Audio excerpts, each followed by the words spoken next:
Sorry.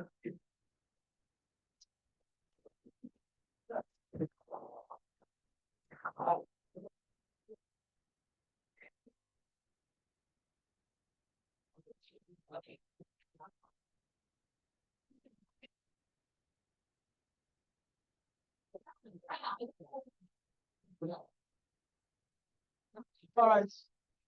Okay, good afternoon, everyone. Oh, my name is Lola Konde. Um, I teach African literature in the Department of English, University of Lagos. I'm actually standing in for the chair of this session, Dr. Kayode Kofoworola, who is unavoidably absent because he recently lost his father. And right now, um, they are putting together the burial rites. They are about to bury the father, so he is not in Lagos as we speak.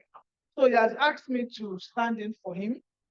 Um, in this session, we are expecting four presenters, including Dr. Kofoworola, who is not available.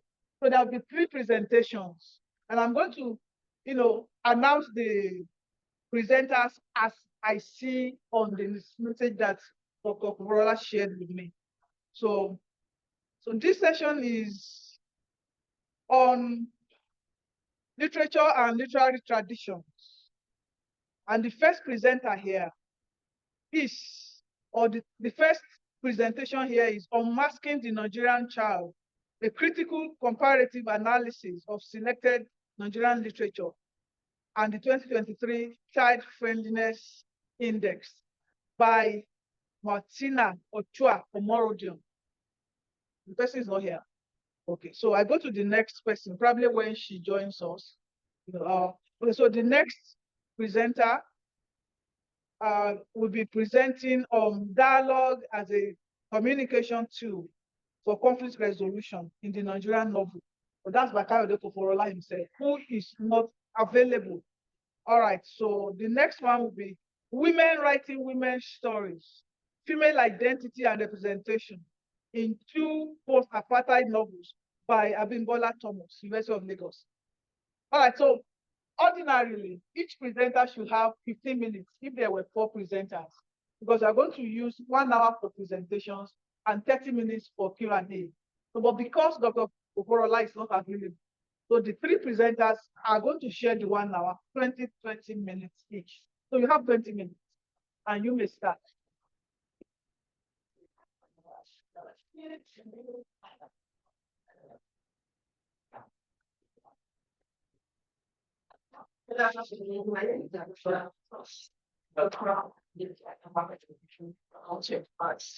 University of Lagos, and I will be presenting a paper titled Women Writing Women's Stories, Female Identity and Representation in Two Post-Apartheid Novels. So just to start, I had planned to speak for 10-15 minutes because I wasn't sure how many people, but now that we have extra time, I'll just take my time. So I start with the introduction and the background.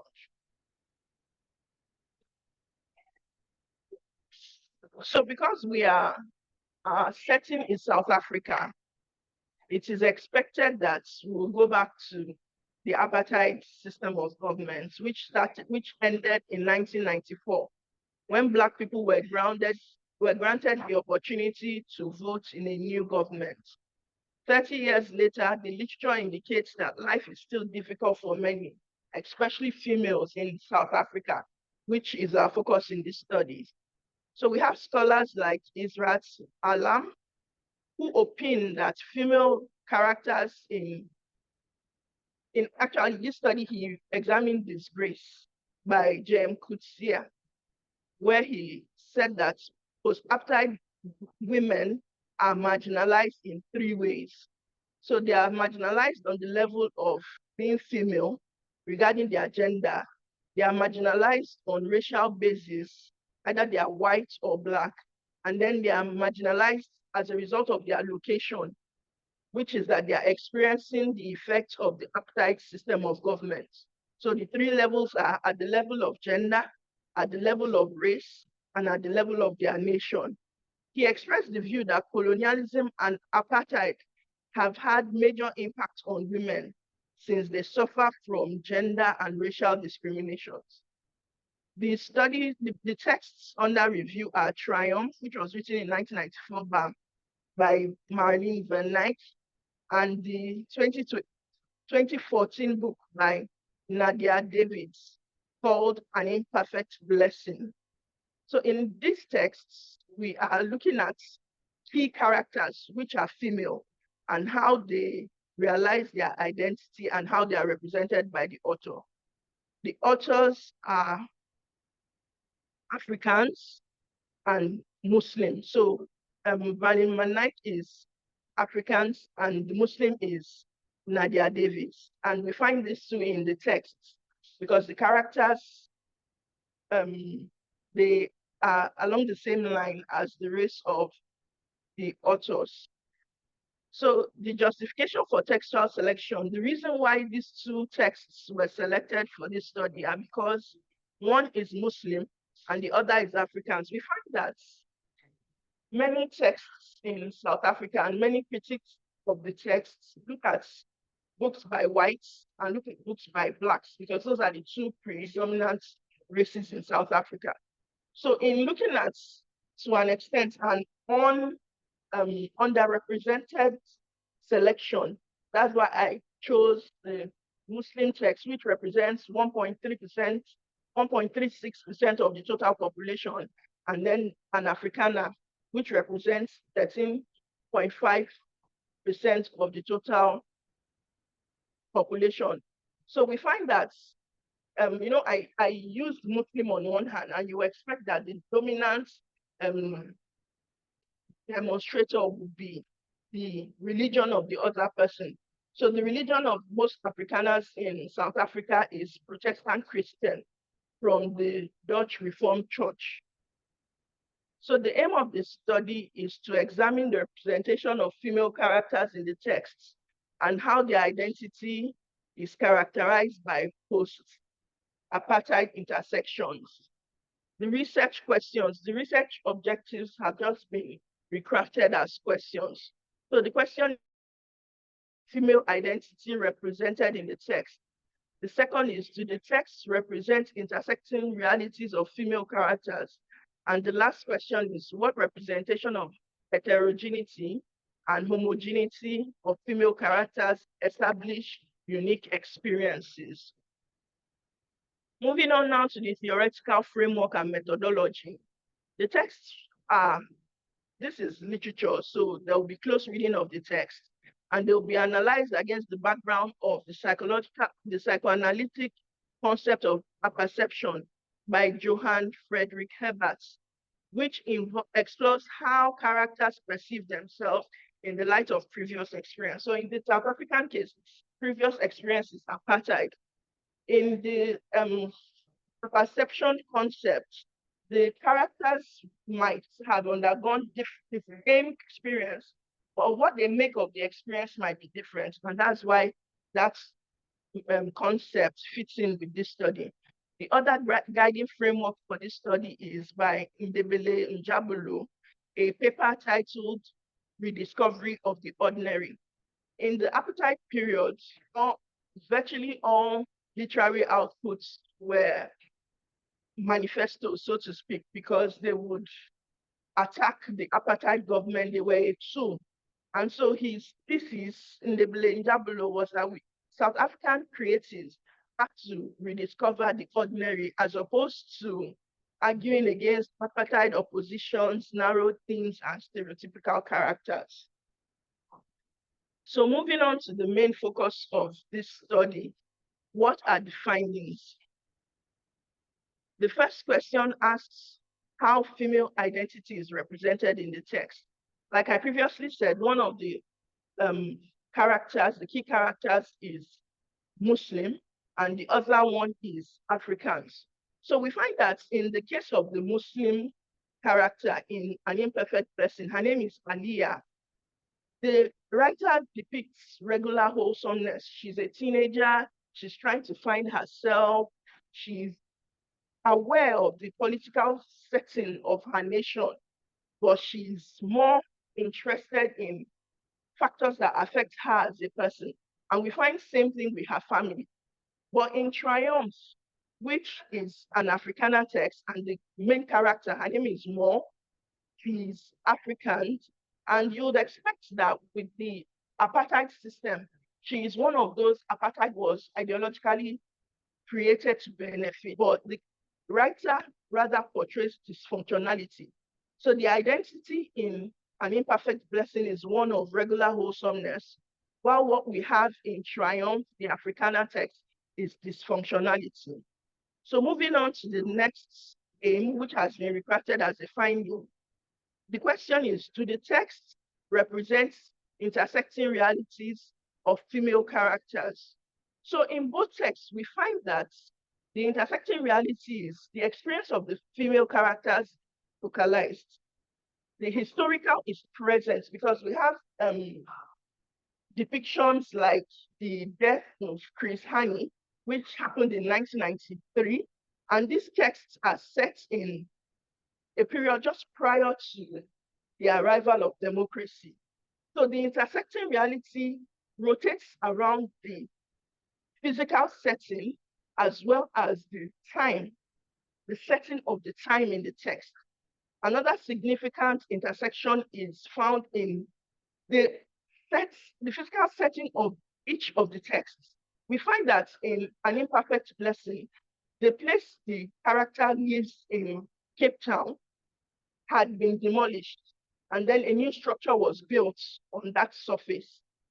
In Triumph, we find that the area had been called Sophia Town. It was an area dominated by Blacks, and then it was demolished to create a new environment called Triumph. Triump, the English word. But in Afrikaans, it is called Triumph, which is Triomf, meaning basically the same thing.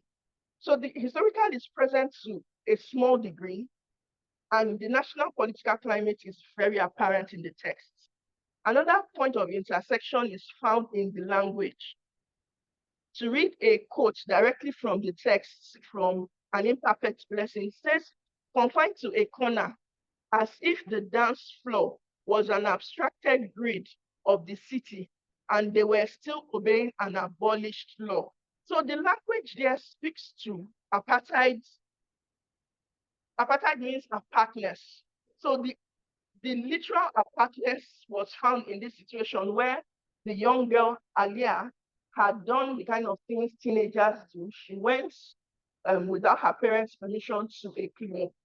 But the fact that the Black students or teenagers stayed at a section at the back, just like we had with apartheid, and the whites seem to dominate the space in front. So that physical demarcation, despite it being the post-apartheid period, still occurred. And then in Triumph, we find Mo's family referring to that shanty town that was destroyed as occupied by Kafirs and Hotnots. These are very derogatory descriptors for Blacks.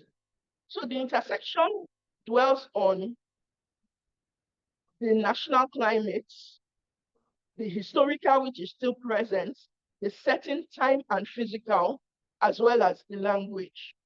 And then we move on to the second finding, which dwells on the differences, because we've looked at the most homogeneous particulars, like both families bearing the mark of past trauma in their physical surrounding.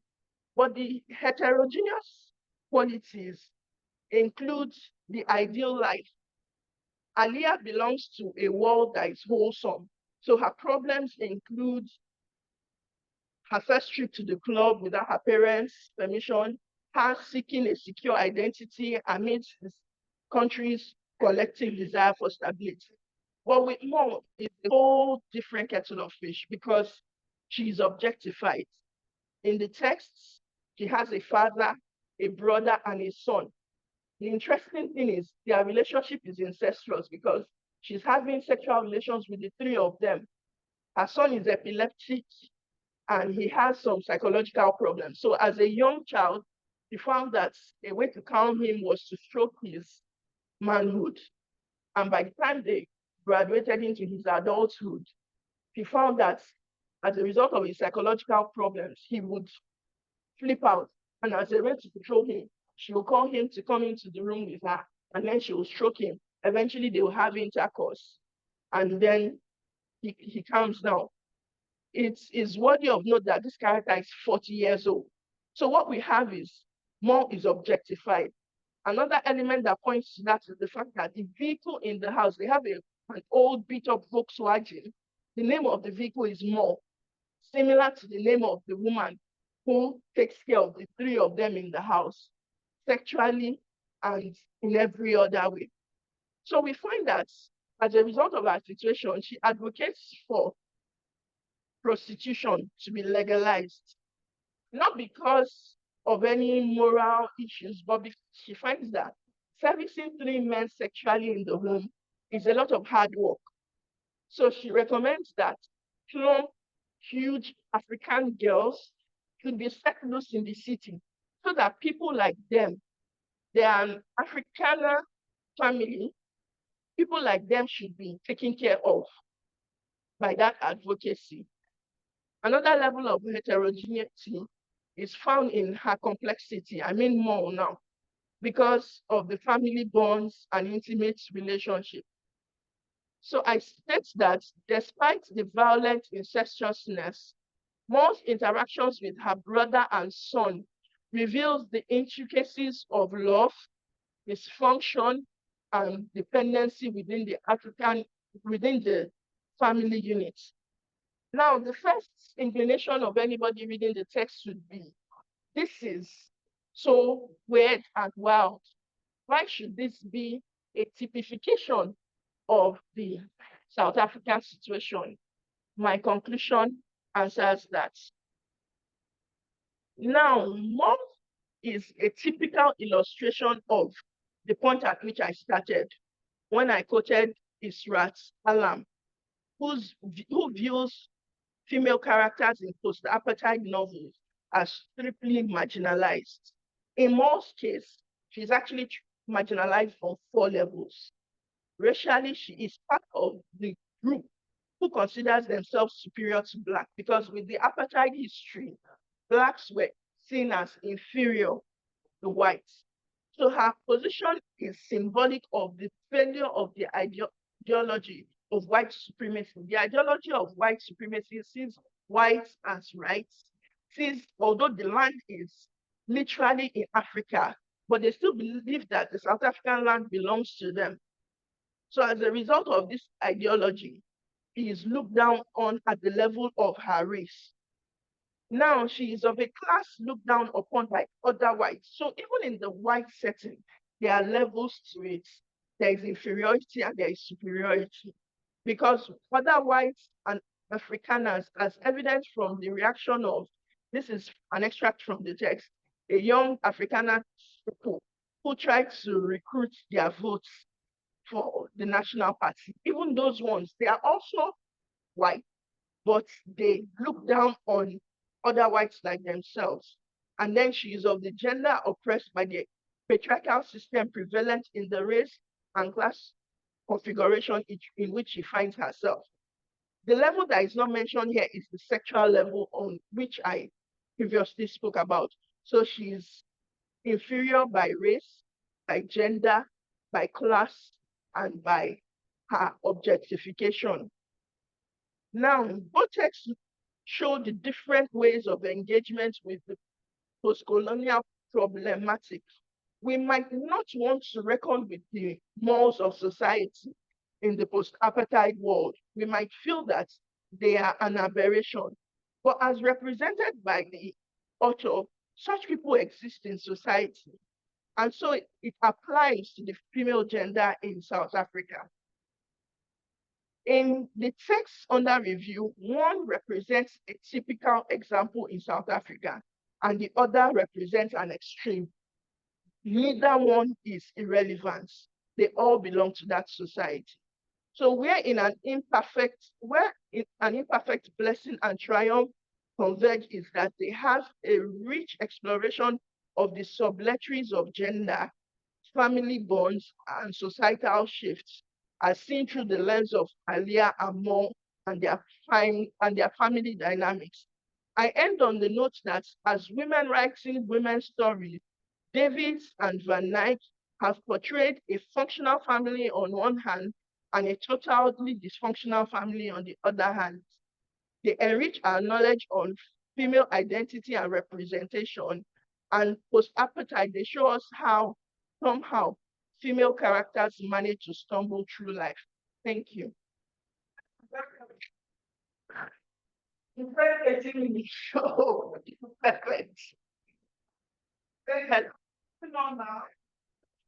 Next presentation.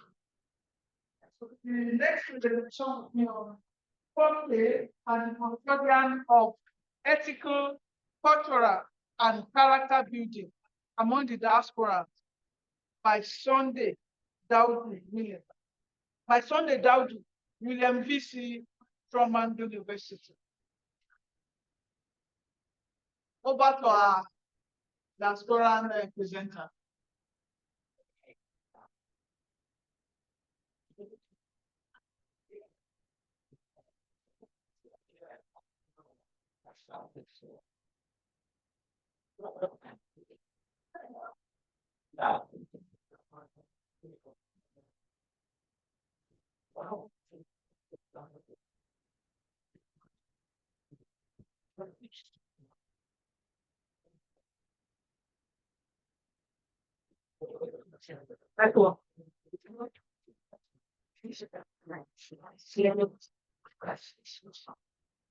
Can you hear me?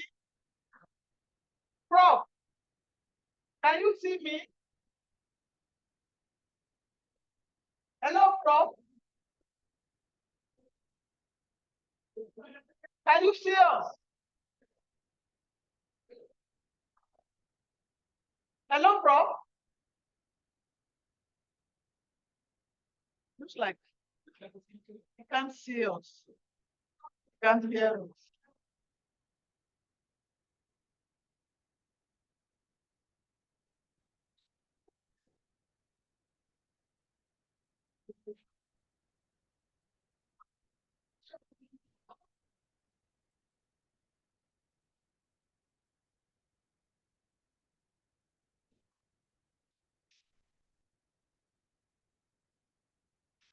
Where is the problem from? His end or from his end? From here. From his network back to the slope. Hello, sir. Can you hear us? Can you hear us?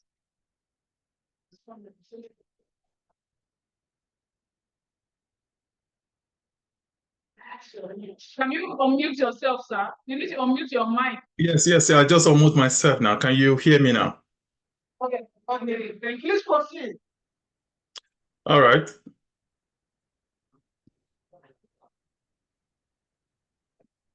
Okay, good afternoon. All right, my name is Sunday Dawudu from William V. Stockman University in Liberia. Now, if you can hear me as I move on, I will be sharing my presentation slides with you and to be able to start.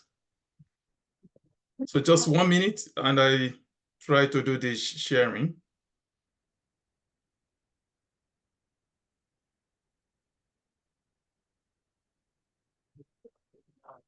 Please, can you see my slide? Yes.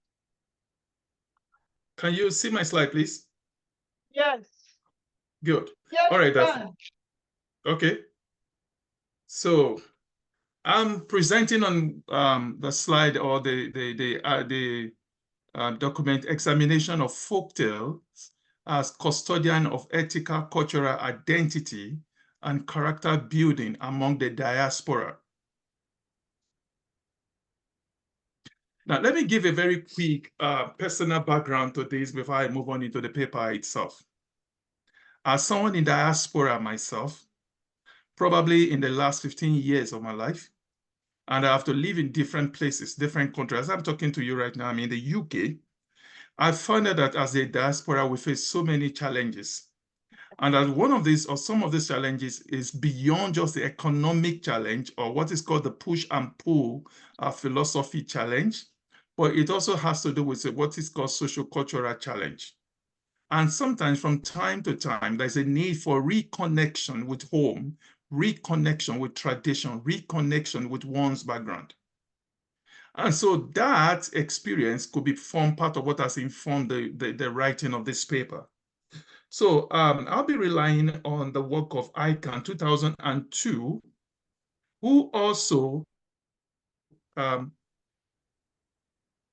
confirmed that the diaspora face challenges, and that these challenges include what he called socio-cultural dislocation, socio-cultural assimilation, and socio-cultural generational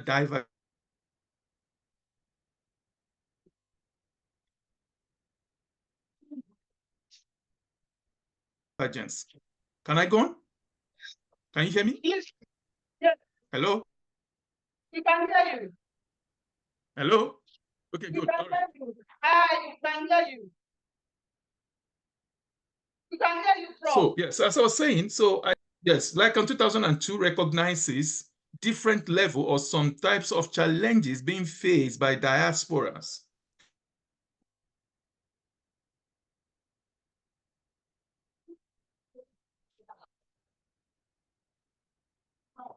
And that he said that these challenges include cultural dissonance,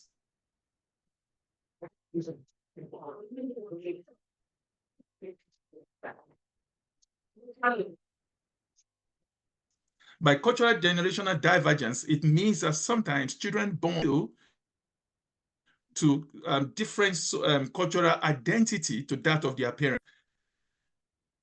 Khan in 2011 now said, I'll provide some kind of solution to this problem. And as far as he's concerned, the folktale comes in as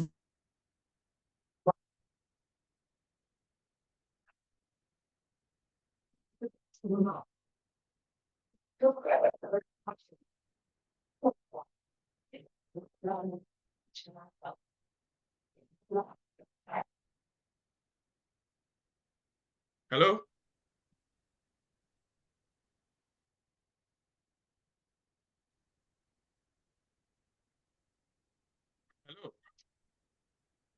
It's connectivity. Are we back? Yes, welcome back. Okay.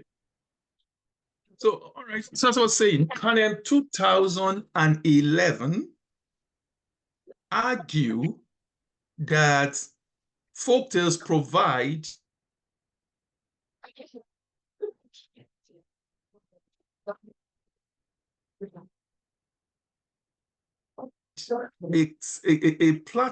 a belief that particularly that one of the ways in tackling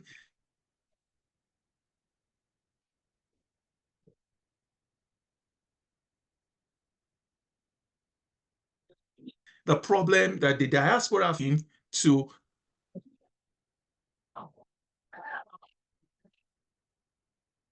face these challenges, serving diaspora identities and reclaiming the revitalizing or cultural identity among the diaspora.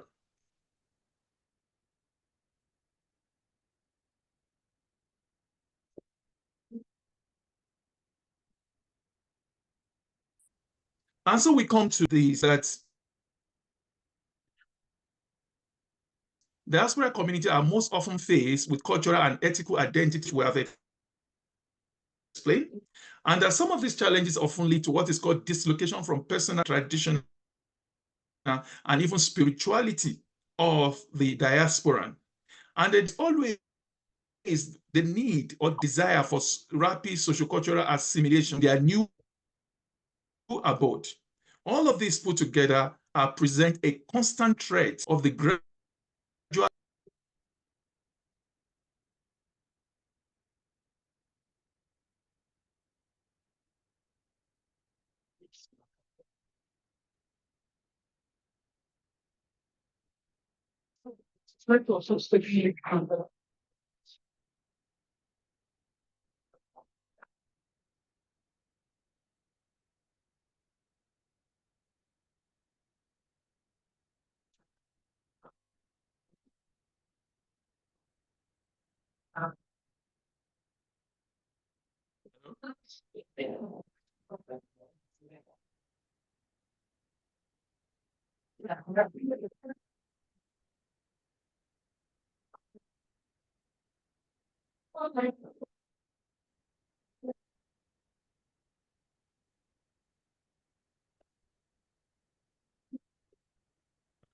it keeps going off and it keeps coming back.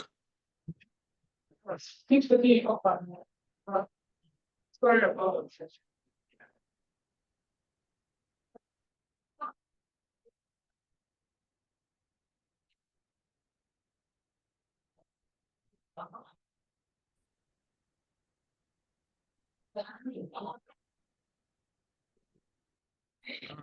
Can you see my slide again now? Hello? Yes, sir. Hello? Can you see my slide? Yes, sir. We can see your slide.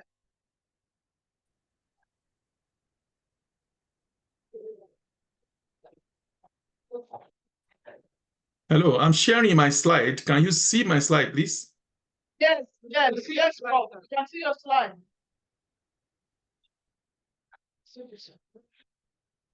Ah, okay.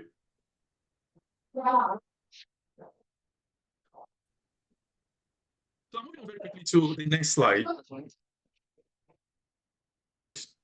Some of the scholars that we reviewed include Think Thurmy and Thorgy, 2018, argue for the use of folktales as ethical or as a form of ethic.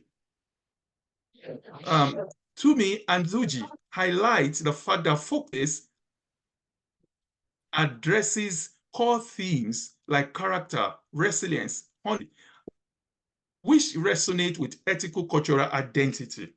Similarly, Lamont 2008 emphasizes folktales as dynamic repositories of ethicals that reinforce the connection between cultural identity and embedded. We also have the work of Said Fish and Hig Carter and Lee, 2000, here that folktales have similarities or have semblance or have work to do with character development. They argue that contribute to character development by fostering virtues needed by diaspora community facing acculturation challenges.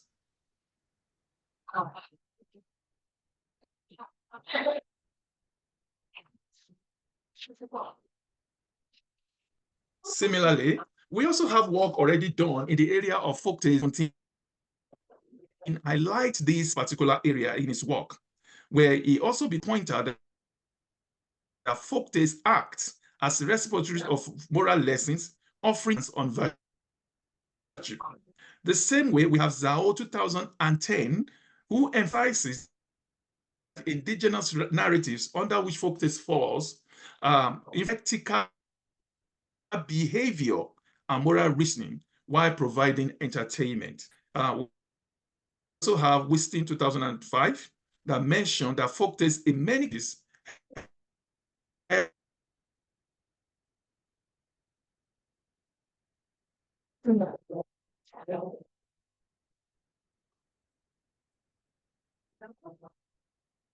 That's what it's really programming too.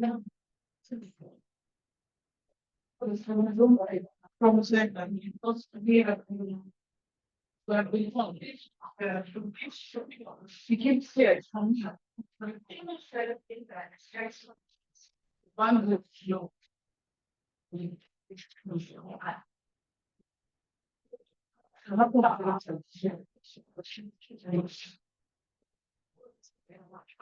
Sorry, are you presenter?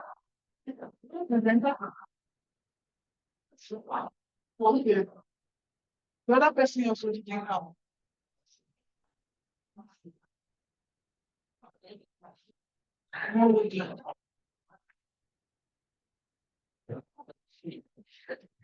Please. Hello? Hello, Prof.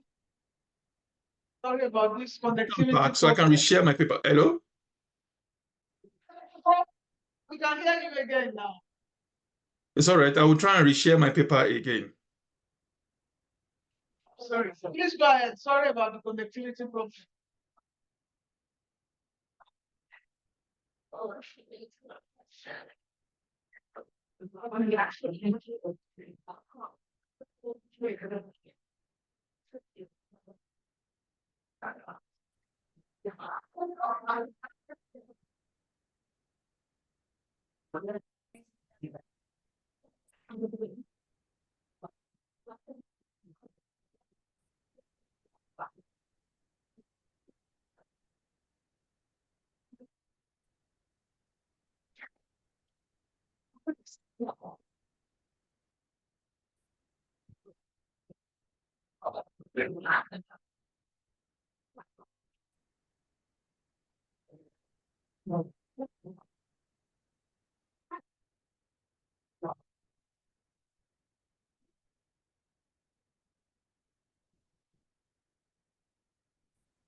It's like my slide has already.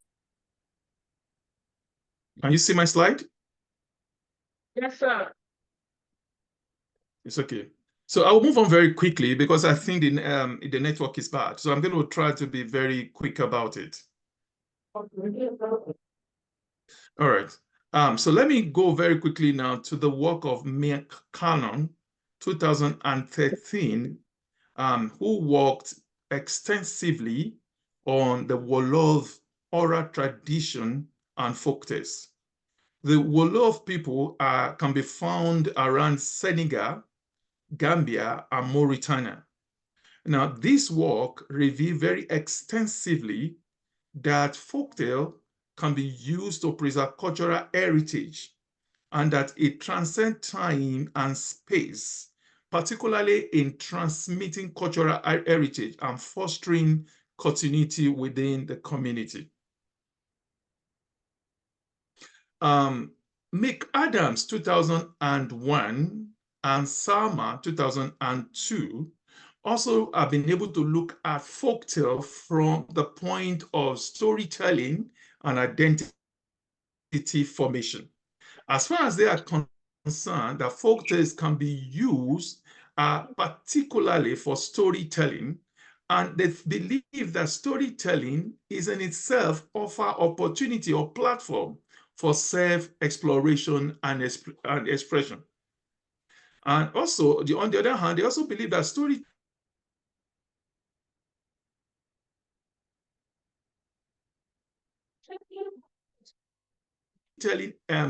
is able to connect the individuals to the of their present reality. So I'll move on to the next slide now. Our major focus therefore on the use or on the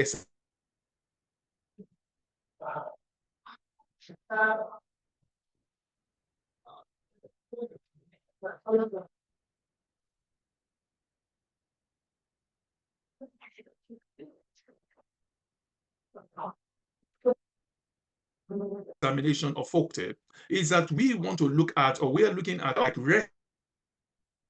resiliences.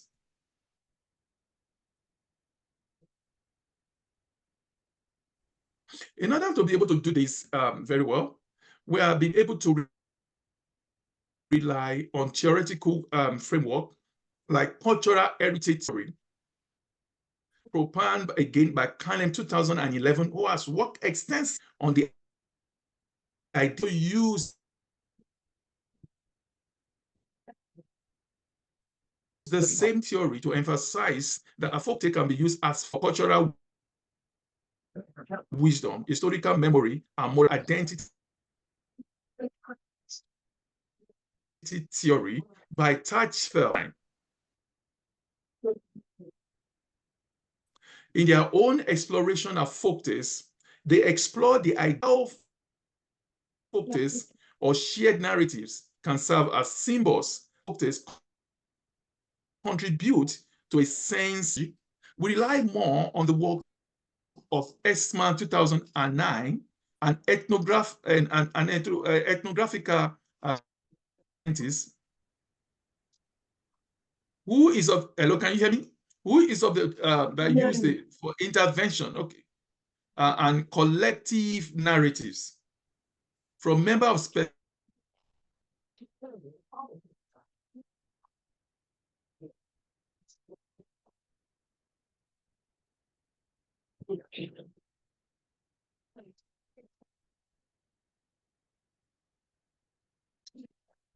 specific diaspora community. They argue that folktales from across, mainly from across West Africa, and include one South Africa. So we have folktales from Nigeria, from South Africa, and from Liberia, which were randomly picked and subjected to what Van Schaack 1980 method of content analysis. This method relies on the analysis characters, setting values and symbols within the collected folktales. But for us to be able to do this analysis comprehensively, we'll be relying on the characters, the role of the characters, the setting, the values, and this within these collected folktales, to be able to achieve our objective. This analysis helps to identify how these elements, that is all this element, help to contribute to the preserving of cultural identity and ethical. And so one of the folktales that we examine is actually from Nukpe in West Africa and can also be found in Nigeria. The story of Shegbe, a stubborn man or young boy who doesn't listen to anybody, and contrary to his parents' advice and to the spirit world advice, when the ancestors or the spiritual world want to have their own celebration, eventually Shegbe went deep into the forest where he died as a result of his stubbornness. And so we find that from this folktale, it teaches respect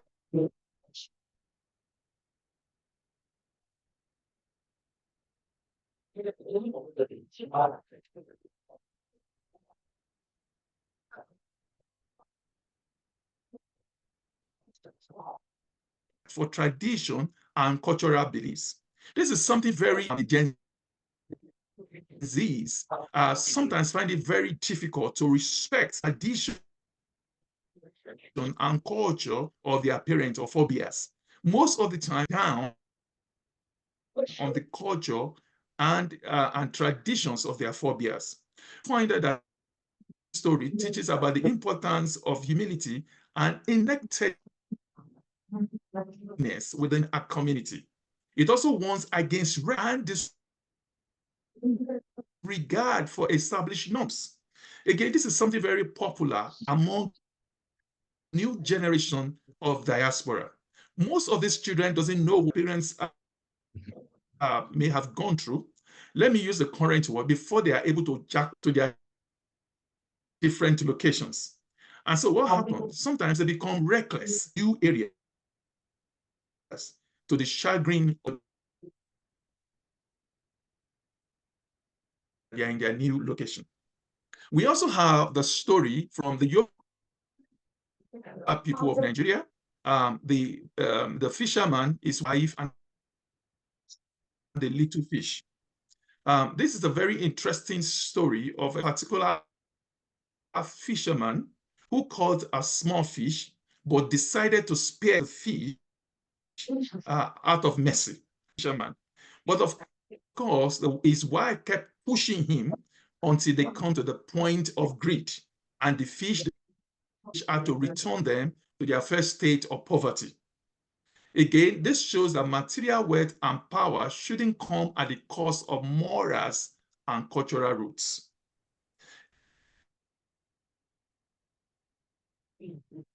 People in diaspora, sometimes because as a desire for economic independence or balance or maturity, most of the time, people in diaspora sacrifice their morals and cultural roots for material or wealth or power acquisition.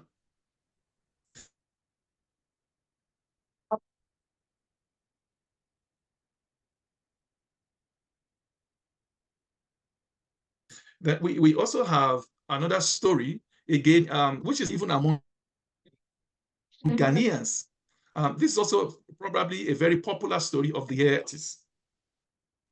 The hare happened to be a very fast animal, but eventually couldn't win the race against a very slow-moving animal like the tortoise.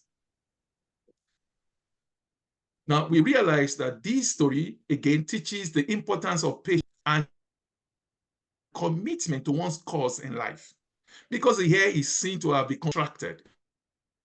Again, this is very important to people in diaspora, particularly their new generation, as diaspora offers opportunity for a lot of distraction, most especially from the morals, teachings, character, resilience that has already been gotten from home. A lot of people get to the diaspora and then they lose their values. They become distracted. And so stories like these can help to regenerate the attraction or focus for this for their emigration. So we have ancestors, unity and community support among the diaspora, balancing old and new tradition together. Another very popular story, again, which is very popular across West Africa, as we find out, is the story of the dog and his mother.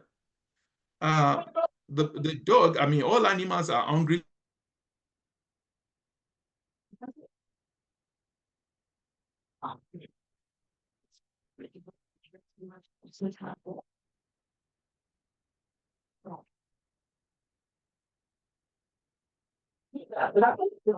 It was a time of famine, and all animals agreed together that they need to kill their with the tortoise. The tortoise came down, and then the story turns to another way. Again, this story also teaches us the importance of maintaining principles and integrity. Nowadays, not just among the diasporas, we even find that at home, particularly in Nigeria, a lot of young people are turning to Yahoo Plus, sometimes magical rituals. This sometimes is a result of the inability principles and integrity in difficult situations. No doubt the time is hard, we know, but the story teaches the importance of being able to maintain principles. What's it called? In difficult situations. And we also found out that the dog choice reflects right and wrong, even when alone. Let me move on very quickly. And then the next story here is the story of the tortoise and his in-laws and his rich in-laws. Again, this story teaches about the importance of gratitude and unity among the diaspora communities. It also shows that the wrongfulness of being ungrateful and how ungratefulness can harm a good relationship. Then we have this story from Maryland in Liberia. But unlike the first story that is stubborn, this particular hunter boy, despite his strength, despite his confidence, despite his boldness, despite his bravery, is also kind and merciful. And as a result of being merciful and being kind,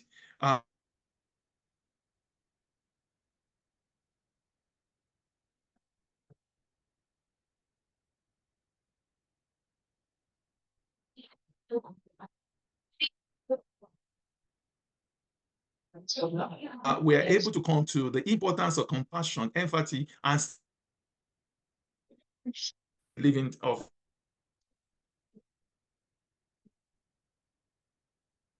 living things. So in conclusion, this examination or this paper has been able to show us folk tastes offer valuable, as set out in the objective, that folk tastes offer valuable and ethical themes, identity, and character development.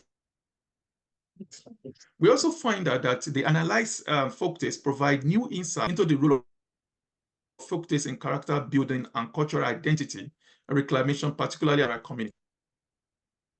We have also been able to mention that folk tastes are vital for cultural identity preservation. Folk tastes serve as essential vehicle in character building. And lastly, folk narratives are important, and they are used to be reinforced among the diasporas to help them in their quest for cultural identity, character building, bridging of the gap between generations. Thank you. Thank you very much, Mike. Well done. Thank you so much. Okay, so part of the problem, we're able to. I hope you can hear me. I hope you're still there. Yes, we've clapped for you. Yes. Can you hear us? Yes, I can hear you. Yes, I can hear you now. Okay. Okay, so we thank you very much for your presentation, and apologize for all the network problems. All right, so the other presenter is not available. And in the absence of the other presenter, I would like to ask if anybody has any question to ask, whether you want to ask Prof one or two questions, or whether Prof has a question, or whether you have a question for her or for Prof. I have a question. Let me move this to me. Okay. Good evening, everybody. I want to first of all commend the efforts of the presenters. I commend your efforts. I have questions. I don't know if Prof can hear us from there. Maybe I start with him. I want to raise my question or comment on the last point of his conclusion about reinforcing folk tales and storytelling among the people in the diaspora to sustain cultural identity. Now, what comes to my mind is the people at home, right? The natives and indigenous at home. How important is preserving this identity, our cultural identity through culture? How important is it to us? Because the trend of, at least in the 20th century and even this 21st century, people don't seem to be interested in culture. For example, the younger generation. When last did I even witness someone doing folk tales? Right? Are we even preserving what we are telling the people in the diaspora to preserve? Are we upholding it even at home here? I do not remember the last time someone told me a folk tale. Maybe when I was very little, my grandfather, who is late, I can't remember my parents telling me any folk tales. So, what kind of cultural identity am I supposed to preserve for my own children through folk tales? So, now he mentioned something about the economic struggle. The people in the diaspora, they are struggling, they don't have the time at all. The hustle is general. Even the people at home here do not even have that time to do even as little as folk tales. So it's a very big, it's an issue, because for people that understand what culture is and want to hold, we don't even seem to have something to hold on to. And the people in the diaspora are looking for the same culture to hold on to. And I don't know what we're supposed to do. I don't know how we want to address that. So that's the question for Pro. So I have a question for our PhD students. I enjoyed your piece, but I want to ask a question, starting from your choice of topic, right? Women writing women's stories. There's another phrase again, I don't remember. But I want to ask, the content of your paper or your work, was it born out of the fact that the author or the two authors of the books are women? Or is it the fact that there is a particular concept that you want to talk about, women telling the stories of women? I don't know if you got that clear. Yeah, because from what I heard most of the theories and the ideologies in the text, right, about the Africans and all that's funny. But I didn't hear any conceptualization about the fact that women are telling the stories of women. So I do not know if your choice of topic is simply because the authors are women, or simply because there's something that you want to talk about women, if you know, telling stories of women. I hope I got that correct. So that's it for me. Thank you. From can you hear us? Yeah, I can hear you. Yes. Yes, I can hear you now. Yes. Please proceed. Hello, I didn't get that clear. So I was asking if you are ready to respond to our question about the folk tale. Did you hear a question for you? Okay, let me assemble that. Let me give you hear me. Can you hear me, bro? Yes, yes. Can you hear me now? Can you hear me again now? Yeah.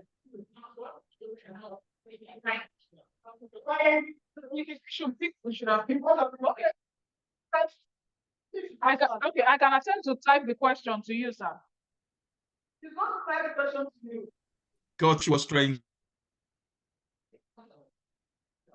to ask me, and I can try to say one or two things about that. I think that cultural answer some of these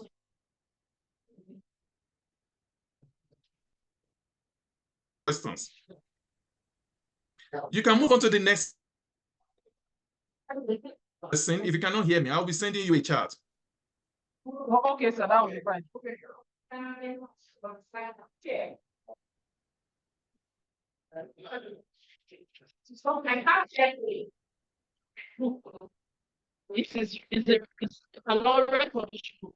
I'm sending you a chart right now, explanation No problem, sir. of the But question thank- you're asking. White women writing white. That's title. Okay. This is not about book. It is white women writing white. So during the conceptualization, if you put in the keywords of my topics, you find a lot of work on white women and on blacks. I mentioned it previously. So there is a lot of work being done on white women, focusing on white women, focusing on black women. But people, this is like a bringing forth the underrepresented. So people like the Africans, most people that write about the Africans don't write in English because they have their own language, the Afrikaner language. So there's a lot of work being done on Africans in Afrikaner. But Africans women, their story being written in English, they are very, and then the Islamics, those ones, in South Africa, you can't even call Indians, you can't really call them whites. In Africa and South Africa, there were four regions. Either you are white, you are black, you are Bantu, you are Africans, and then there are ones they call other. So to show the level of their ordering, which is when they are not really recognized as a part of society, they are recognized as an addition. Like, okay, they are like a forgotten. So that is the group Indians belong to. So when I'm thinking of what to write, I just thought, okay, there's a section that has been written on, there's a lot of literature on them, people dwell on their realities. And then there are some that are not as well represented in the literature. Hence, the birth of that topic. I'm sure you understood the question she asked.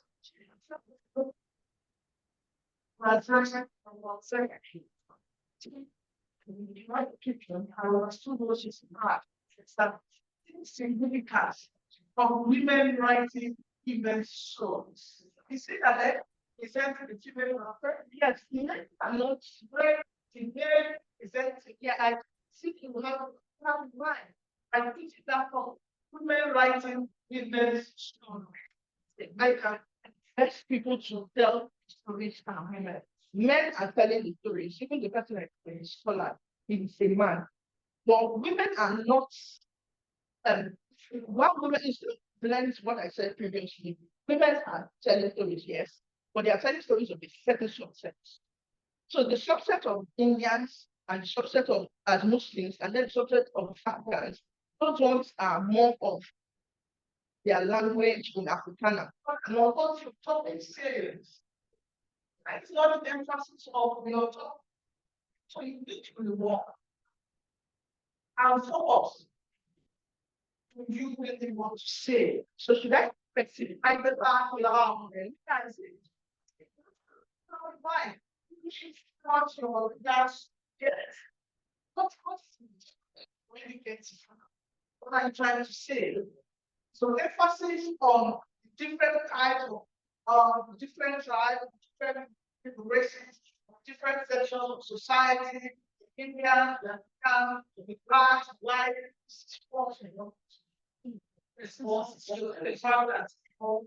Afrikaans, they are not being represented in English language. And then right since they're not text and all right about them in Afrikaans.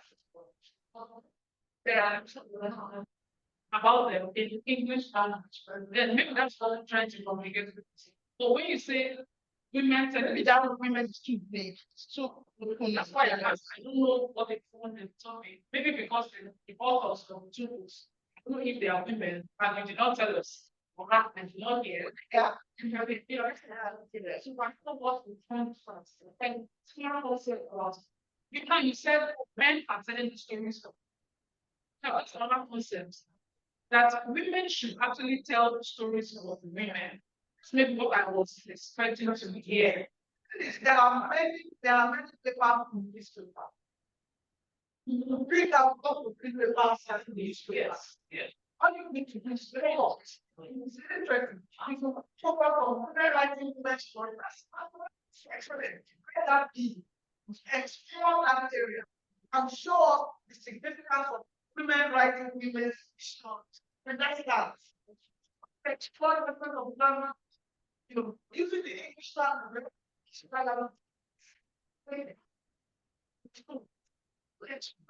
has very writing for different types of people, different kinds of people.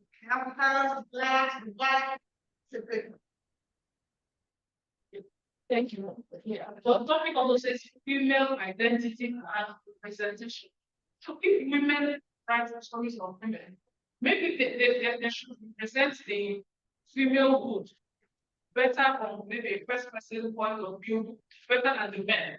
It's a totally different and it's quite interesting. Really, honestly, see, well, I saw the topic of it's actually very, very, very interesting. I just like, for example, when we hear stories about Africa, like someone mentioned more panels, the workshop, that we hear about the stories of Africa. It is by people that are not African sample. So, not that we even do it. So, if women are telling the stories of women, really, you might just find interesting things in that. Well done.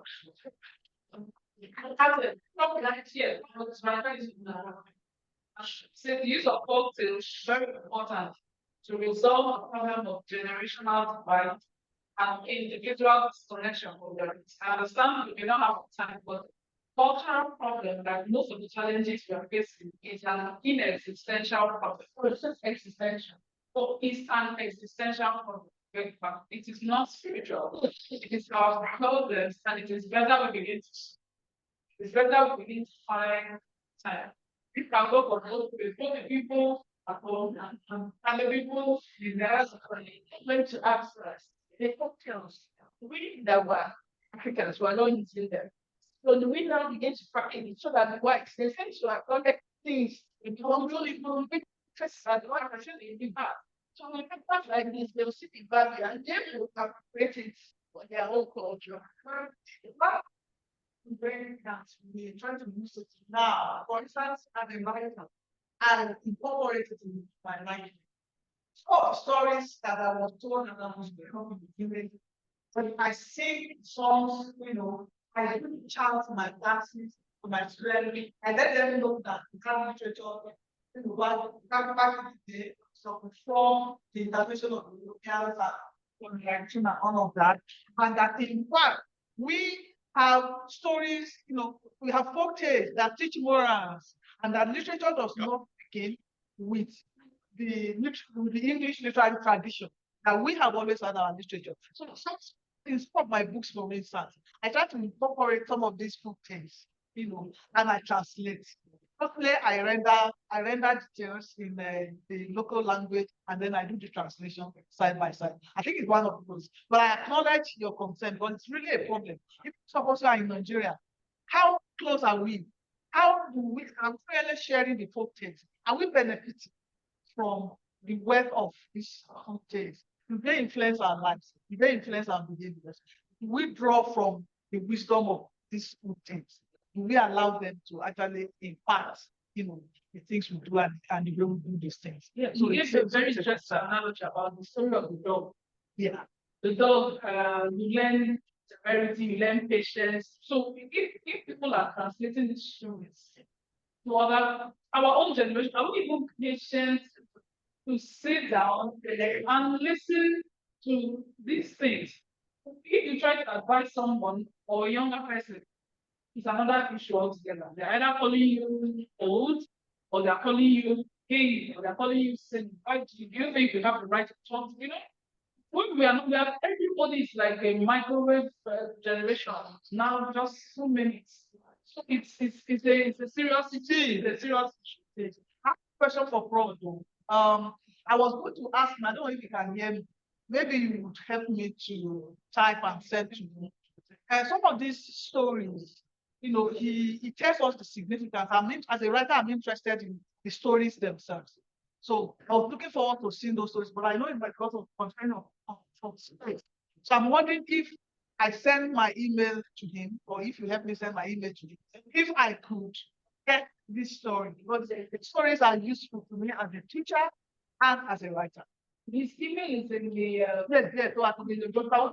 Could I ask if I send my email, whether he could give me the chance to have access to send this story? Because like the story of the dog, for instance, I don't know that. I don't know that. And I wish to know it. I wish to know that. I would like to know that. so you want the slide or something? So the story, the slide. Yes, I want the slides, but I also want specifically, I want the stories. All the stories that we are cited in the slides. Because most times what we get in the slides are just the summary and the lessons. But the stories themselves, I would like to have access to those stories, if he doesn't mind. But I will send my email.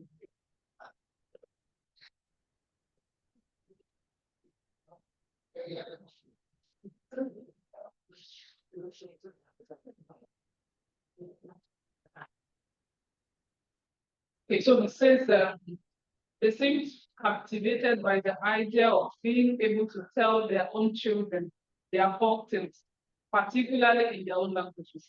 We tried it, and though some of the children scoffed, laughed it off, meanwhile, a rapture in the story and characterization.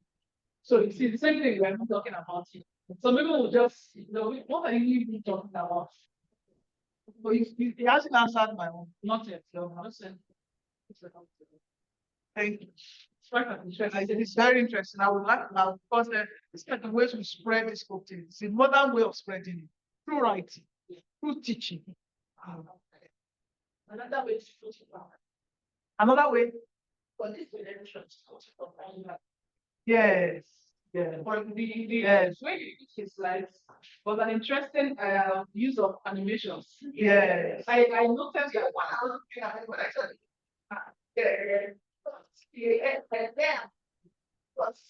I just wanted to exactly. So it gives you that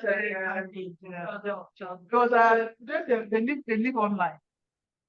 we all agreed that the major problem was time. Yes. However, we resolved to conquer that. For example, next week Saturday, I and some parents have agreed to take our children out to summer here And this time, back to their burden, their parents, it was a time to tell some stories. Two parents have been dead.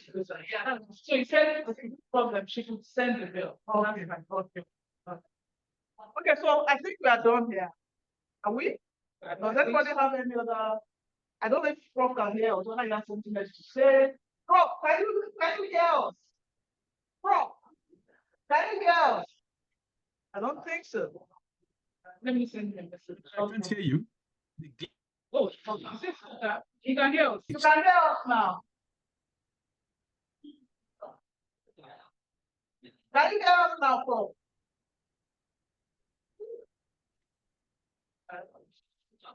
Yes, I can hear you again now. Yes, I can hear you now. Okay, so we're wondering if you have something else to tell us.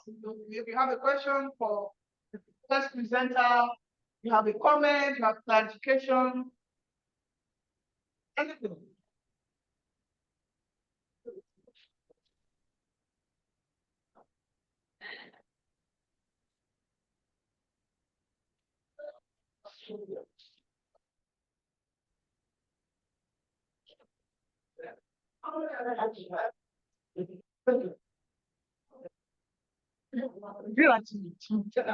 I'm chatting him now.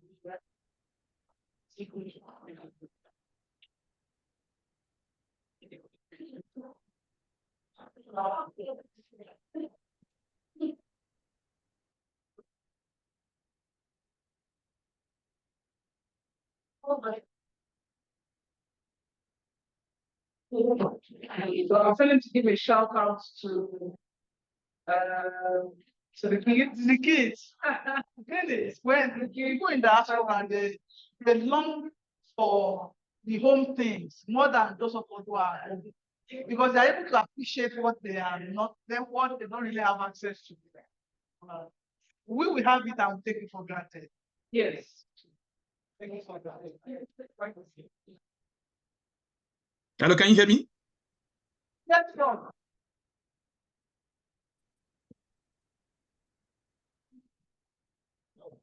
It'll be nice to hear from you. All right, I will do that.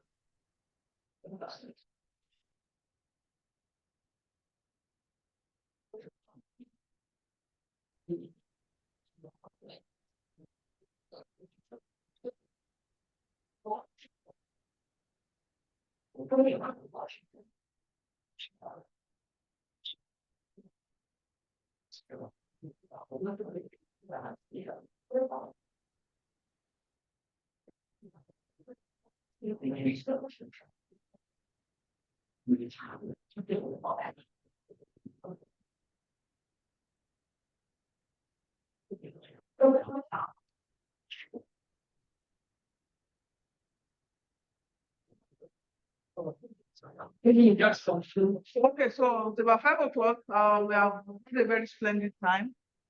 In spite of the fact that we had some problems with connectivity and that two presenters were absent. I apologize for Dr. Kayode Koborola's absence as the chair and presenter at this session. He just lost his father and they're about now preparing for the father's burial. So he's unavoidably absent. So I thank you very much, everybody, for coming. I thank you for your participation. I thank you for all your contributions. And I thank our professor from the diaspora. And this conversation will continue. I will definitely get in touch with Prof. And I would like I see a lot that I can benefit, for my next work. I'll be able to incorporate into my next. So thank you very much, Prof. Bye-bye. Not sure you can see it. Okay, right. So I think that's about it. That's a wrap. So let's start the recording. Yes, please. Okay.